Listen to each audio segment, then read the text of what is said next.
সন্তান গাউসুল আজম আব্দুল কাদের জিলানীর মতো ওলি হয়, ওই সন্তানকে বলে দিতে হবে না। যে সন্তান বাইজিদ বুস্তামির মতো আল্লাহর ওলি হয়, ওই সন্তানকে বলে দিতে হবে না তুমি মায়ের খেদমত করো, তুমি বাবার খেদমত করো।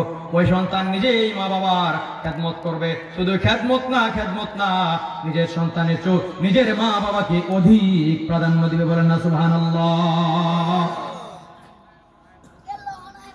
আমরা সন্তানের প্রতি মা বাবার কোন ওলামায়ে কেরাম বলেছেন 10টি দায়িত্ব রয়েছে, কেউ বলেছেন 14টি 13টি দায়িত্ব রয়েছে। একটু মনোযোগ দিয়ে শুনবেন আলোচনাগুলো, অনেক কিতাবাদি থেকে আমি নোট করে নিয়ে আসছি, একটু শুনবেন। 10টি দায়িত্বের মধ্যে প্রথম দায়িত্ব হচ্ছে সন্তান যখন জন্মগ্রহণ করবে তাকে দ্বীনের কালিমা শ্রবণ করানো। বলেন না সুবহানাল্লাহ। ওই আমরা সন্তান জন্মগ্রহণ করলে ডান কানে আজান দিতে হবে, বাম কানে সন্তানের ইকামত দিতে হবে। সেটাকে আমি বলেছি? এই হাদিস তিরমিজি শরীফে ইমাম তিরমিজি রাহমাতুল্লাহ আলাইহি বর্ণনা করেছেন। হাদাসানা মুহাম্মদ ইবনে বাশশার হাদাসানা ইয়াহইয়া ইবনে সাঈদ ওয়া আব্দুর রহমান ইবনে মাহদী قال اخبرنا سفيان عن عاصم بن عبيد الله عن عبيد الله بن ابي رافع قال رأيت النبي صلى الله عليه وسلم أذن في أذن الحسن بن علي رضي الله عنه حين ولدته فاطمة رضي الله عنه বলেন سبحان الله। এই হাদিসটা সনদ সহ বলেছি, ইমাম তিরমিজি থেকে রাসূল সাল্লাল্লাহু আলাইহি ওয়াসাল্লাম মতে যেই কয়েকজন মুহাদ্দিস বর্ণনা করছে, যেমন আমি আমার বাবা থেকে এরকম বর্ণনা আছে না, সিলসিলা বল, এটা হলো সনদ সহ বর্ণনা করেছি। সনদটার বিশ্লেষণের দরকার নেই, শুধু মতনটা যে হাদিসের মূল ভাষ্য সেটা অনুবাদ করব। হাজিরিন, হযরত উবাইদুল্লাহ ইবনে আবু রাফি রাদিয়াল্লাহু আনহু বলেন, রাআইতু, আমি দেখেছি রাসূলুল্লাহ সাল্লাল্লাহু আলাইহি ওয়াসাল্লাম, যে আমার নূর নবীজি কামলিওয়ালা নবী, আযানা, আযান দিয়েছেন, ফি উযুনিল হাসান, উযুনুন মানে কান, যারা মাদ্রাসায় পড়েন জানেন উযুনুন কান, ফি উযুনিল হাসান ইবনে আলী, হাসান ইবনে আলী চিনেন না?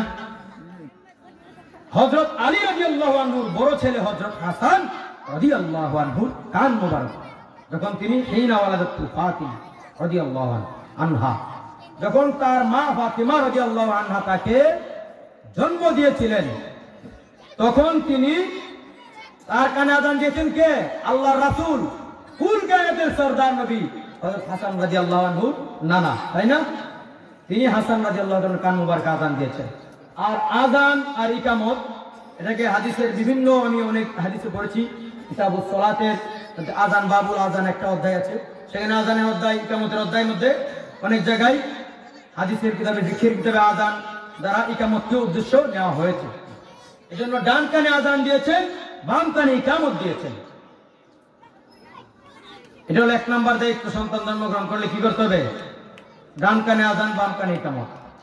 তারপর সন্তান যখন জন্মগ্রহণ করবে, ওই সন্তানের জন্য একটি সুন্দর নাম রাখতে হবে, কিনা বলেন? যদি নাম রাখেন হিন্দুদের, বুদ্ধদের, খ্রিস্টানদের, তাহলে কি আপনার সন্তানকে পার্থক্য করা যাবে সে হিন্দু না মুসলমান? কথা বলেন। জন্মের পর প্রাপ্তবয়স্ক হওয়ার আগ পর্যন্ত মুসলমানের পরিচয় হলো তার নামের মাধ্যমে, আর যখন মানুষটা সাবালেগ হয়, প্রাপ্তবয়স্ক হয়, তখন তার পরিচয় হলো এই দাড়িখানা। এই আশিকে রাসূল, মরণের পর তোমার নামাজের চিহ্ন থাকবে, সেটা জাহিরি ভাবে না বাতিনি ভাবে। তুমি যে হজ করেছো, তোমার হাজি সিল থাকবে না, দান করেছো, দানের সিল থাকবে না, আর সব জারি থাকবে, কিন্তু একটা চিহ্ন থাকবে, ওই চিহ্নটা হলো আমার কামলিওয়ালা নবীজির সুন্নাত, দাড়ি। বলেন না সুবহানাল্লাহ। এজন্য মানুষ প্রাপ্তবয়স্ক হওয়ার পর, এখন আমাকে দেখলে কি কেউ ভিন্ন ধর্মের চিন্তা করার সুযোগ আছে? কারণ আমার দাড়ি তো আর কোন বিধর্মীদের স্টাইলে না, এজন্য বিধর্মী ভাবার কোন সুযোগ নাই। টুপি না থাকলেও আমার লাশ যদি পাই, মানুষ বুঝবে না লোকটা মুসলমান ছিল, তাকে কবর দিতে হবে, তাই না? আর আপনি যদি মৃত্যুবরণ করেন, আপনার চেহারায় যদি কোনো মুসলমানের চিহ্ন না থাকে, যদি হিন্দু অধ্যুষিত এলাকায় আপনাকে পাওয়া যায় আপনার লাশ, তাহলে চিন্তা করেন, একটু চক্ষুটা বোঝান, আপনার লাশটা কোথায় যাবে, একটু চিন্তা করে দেখেন। যদি আপনি এই উছরত থাকে, তাহলে তারা আপনার লাশ ধরবে না, যদি পারে তারা মুসলমানদেরকে খবর দিবে, কিন্তু তারা আপনি মুসলমানের লাশ ধরবে না। আর যদি দেখি আপনার মধ্যে মুসলমানের কোনো চিহ্ন না পাওয়া যায়, তখন তারা তাদের অন্য ভিন্ন কিছু চিন্তা করবে। হাজিরিন, এজন্য নামটা হলো একটা শিশুর মুসলমানের একটি বাহ্যিক পরিচয়, এজন্য সুন্দর নাম রাখতে হবে, বুখারী শরীফের হাদিসে আছে। তারপর তৃতীয় দায়িত্ব হলো আকিকা করা।